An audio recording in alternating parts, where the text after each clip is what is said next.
Hey everybody, it's Dan, Vlog2 man, back again here with another video for you. I thought today I would go over some of my favorite holiday movies, since it is about 5 days until Christmas, and I've got my festive red sweater on. Yeah! But I thought I would show you some of my Christmas movies, kind of go over each one, a brief synopsis, and what I like and didn't like about it. And then at the end, I also have another unbubbling. I got something else in the mail. Another Christmas present for me. Alright, so let's start. The first one I got here is Arthur Christmas. This is one I just recently watched. It was made in 2011. It's basically a story about Santa's son, Arthur, who works in the mailroom and answers all the letters from the kids to Santa. And one year, one of the kids doesn't get a present, so they have almost 100% accuracy, except one child doesn't get a present. And Arthur and his brother and the whole family work together to try to save Christmas, and it's really good. I love it. The computer animation is pretty amazing, and yeah, I mean, this one here, if you guys ever get a chance to see it, is pretty awesome. The brother, who I think is Peter, I'm not sure, but he's kind of like a military man, and he has like a spaceship, sort of like the Enterprise that he flies, and it talks about, what's kind of cool is it talks about how they do deliver all the presents, and then when Arthur has to save Christmas, though, he uses the old sleigh and the reindeer, kind of like a callback to the old way. So that's Arthur Christmas. I highly recommend this one. Oh, and these, by the way, are in alphabetical order. I'm not going to rate them, but I will talk about what I like and don't like. But these are in alphabetical order. Alright, the next one here is A Christmas Carol. This is the one with George C. Scott. And this is the one for me that I always remember. It's the classic telling of Charles Dickens' novel, but for me, this is the one I grew up on, because it was produced in 1986, I believe. And it's just, everyone should know the story, but, Scrooge, Ebenezer Scrooge, is a penny-pinching miser who doesn't really see the value in Christmas until he's visited by, of course, the three ghosts of Christmas past, present, and future. And he sees what his life would be like, and sees all the people that he influences and what their life would be like. And then when he sees the future Christmas, he basically changes his ways and becomes a giving, happy man. So everybody knows the story, but I just like this one the best because it's the one I grew up on. I mean, I know there's various versions of the Christmas Carol, and actually the next one I have in my pile is this is the Disney one. The Disney one that's the computer animated with Jim Carrey. Robert Zemeckis made it. This one is really good. It's just another version, another telling of the story, and it takes advantage a little bit of Jim Carrey's humorous side. This one, I would have to say, is close second to the George C. Scott one. And I love the computer animation. Now, it's not over the top with Jim Carrey stuff. I mean, it is fairly serious and follows the book, but it does have a little bit of his unique comedic style, and the animation is amazing in it. I mean, you can tell the faces look exactly like the actors. Alright, next one. This is the classic, The Christmas Story. The story about Ralphie and him wanting his Red Ryder BB gun and all the antics that he goes through. I mean, this is one that plays every year on Christmas. They have that marathon, I think, on TBS, and I mean, it's I don't even know. It's one of my favorites. It's just hilarious. Some of the dream sequences he has, and then the scene where the dogs get the turkey and they have to go to the Chinese restaurant. I hope you guys have seen this, but I'm not giving away any spoilers. But and the tongue on the pole. I mean, I think everybody's seen The Christmas Story. The next one here is, I'm not ranking these, but this would probably be one of my favorites. And this is Christmas Vacation with Chevy Chase. And actually, this is my favorite in the Vacation series. And they don't even go anywhere. They just stay home. The whole thing is that the Griswolds have to host the family Christmas, and all the relatives come over, and hilarity ensues like it would in a vacation movie. And Chevy Chase is hilarious in it, and the one thing that I really enjoy is just the squirrel scene. Okay, I'm not going to give away much of the movie, but the squirrel scene is probably my favorite in the whole thing. And the yuppie neighbors. Julia Louis-Dreyfus plays the yuppie neighbor, and those scenes, those interactions are funny too. If I had to pick a negative that I didn't like, it's more of a negative on the whole Vacation series, and that's the fact that Russ and Audrey change ages and change actors every single movie. That part's a little weird. I never figured that out. But alright, the next one here is Elf with Will Ferrell. I saw this one again this year. I watch this one just about every year. This one, again, this ranks up there as one of my favorites just because of how this role fits Will Ferrell perfectly. Like his comedic style, he was meant to play an overly excited, hyperactive, jolly elf, and he does it perfectly in this movie. He's a human that's raised by an elf, and he has to get in touch with his biological father in New York, and his biological father at first thinks he's basically a lunatic, I don't want to deal with you, that kind of thing, and then eventually Will Ferrell grows on him, and Christmas is threatened, like it is in almost every movie about Christmas. But he saves the day, and you get to see all that. And it's got Zooey Deschanel, and she's hot, and there's a really cool shower singing scene where Elf kind of sings along with her, unbeknownst to her. But yeah, Elf, another classic. The next one here is Four Christmases with Vince Vaughn and Reese Witherspoon. Now, I've only watched this once. It's not one of my favorite holiday films.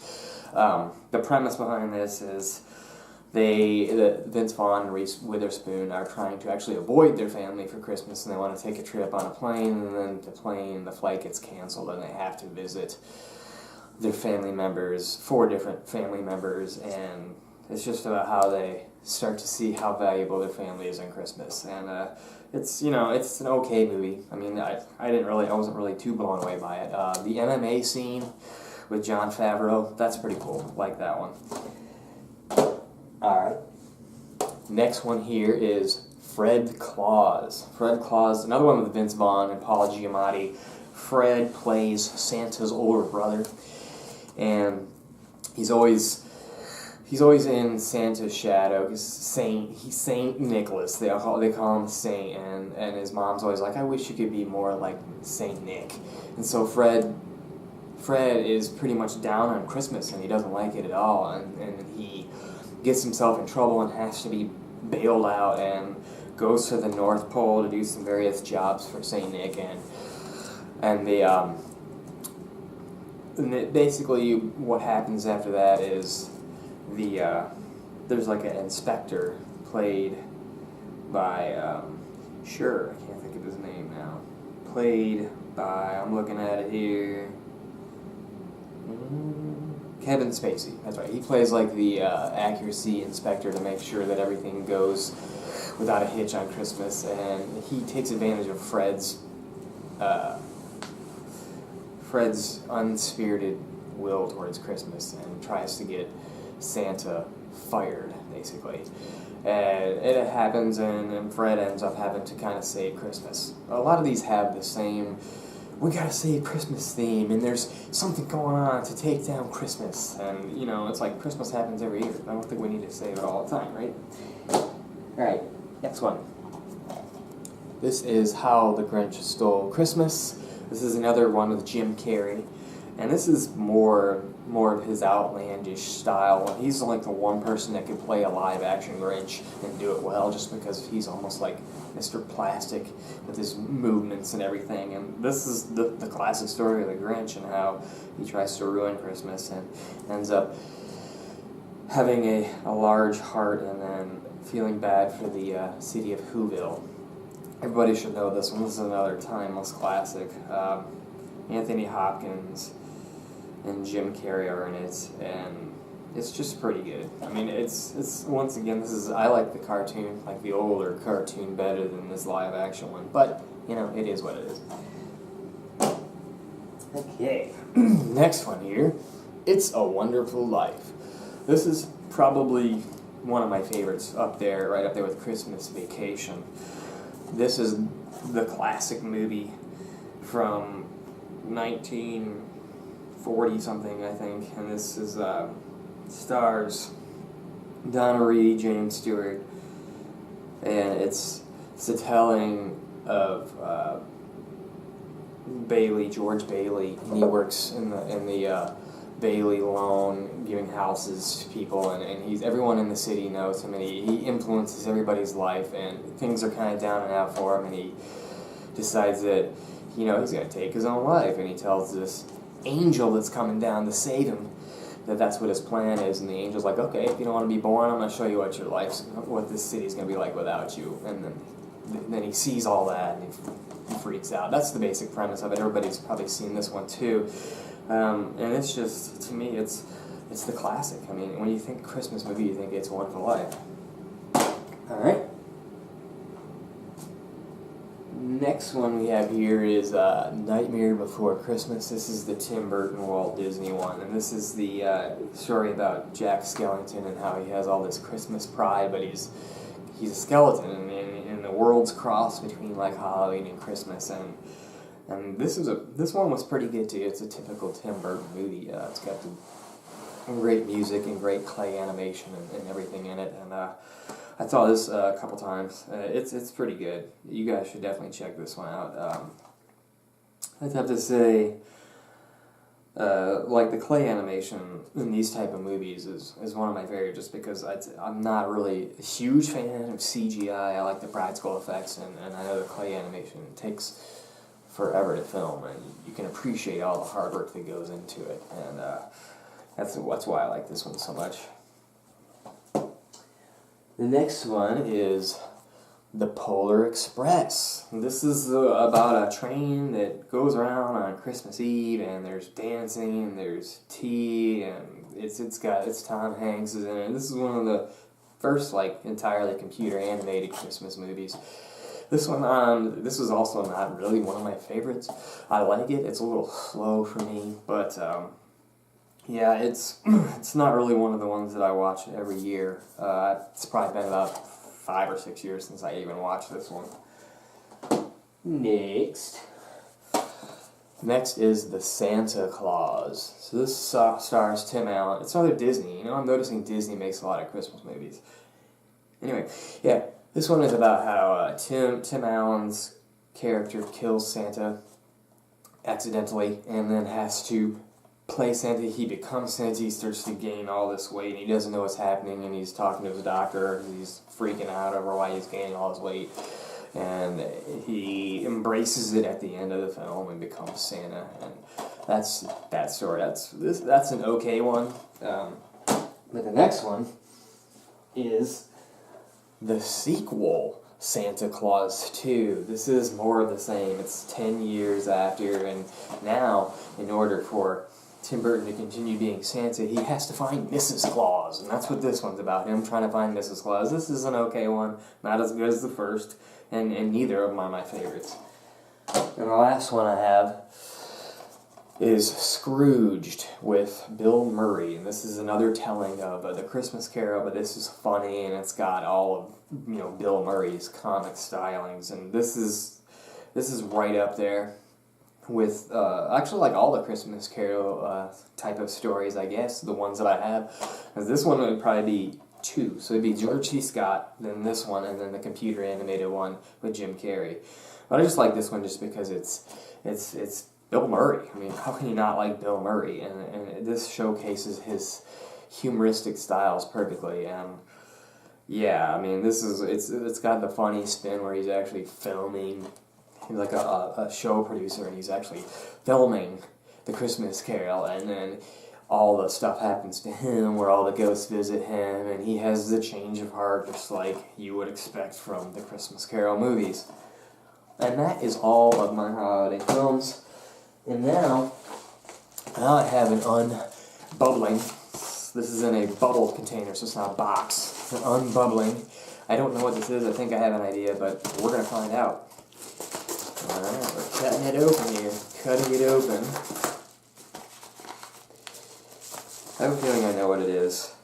Yeah, I ordered this one from Amazon a little while ago, and this is somebody I've been following for a while. This is the Angry Video Game Nerd movie that just came out on Blu-ray. As soon as I found out it came out on Blu-ray, I'm like, I have to get this. Because I've always watched his stuff on YouTube, and it just makes me laugh. He's cool because it's like, I played all these games when I was growing up. I grew up with Atari and Nintendo and Sega Genesis, all the games that all the systems that he reviews the crappy games on.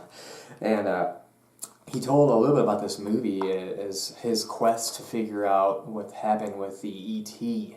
Atari game. That's the one that he never reviewed on Angry Video Game Nerd, and this whole movie is about that. I've never seen it. I just heard a little bit about what it's about, and he also talked about how he's included tons of bonus footage, because the one thing he doesn't like is, you can tell it's made by a fan, because the one thing he doesn't like is how when you get these movies and you gotta go get the newer editions, because they keep putting different footage on each one.